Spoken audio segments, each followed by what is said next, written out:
Alrighty guys, that was the video of just for the biceps. And that's the brachialis, right in between the biceps and the triceps. You see that hump? That's the brachialis, pushing the biceps apart, making it width, increasing the width.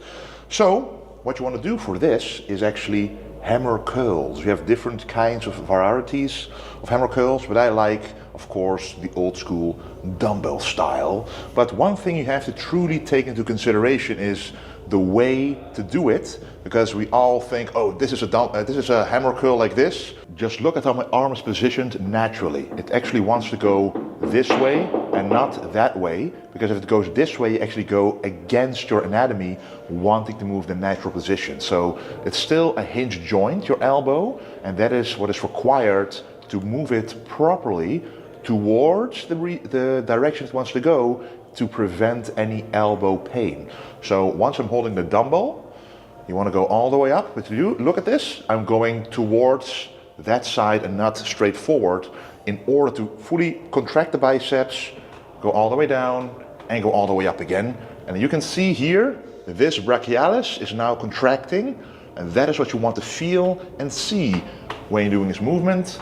In terms of rep range, once again, 12 to 20 is a safe one to do. And I like to do it alternating for each arm. So you can do your weak arm first in terms of the smallest arm, and then the strongest arm. But make sure when you go up, you feel that contraction, and then go all the way down.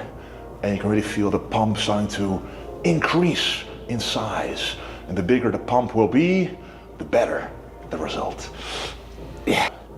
Also try to keep your wrist straight on your lower arm, because if you do this, some people like to do this, but you then don't train the forearm. You want to keep the wrist straight on the forearm to ensure you're also getting a forearm contraction in, because who doesn't want big forearms with big biceps?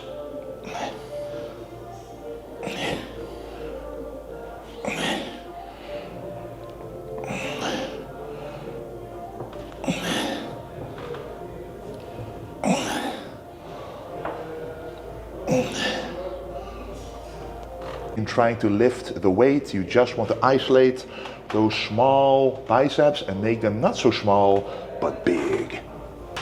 All right, so we just did 3 biceps, and the overview of the amount of sets, the reps, and the exercises are right here.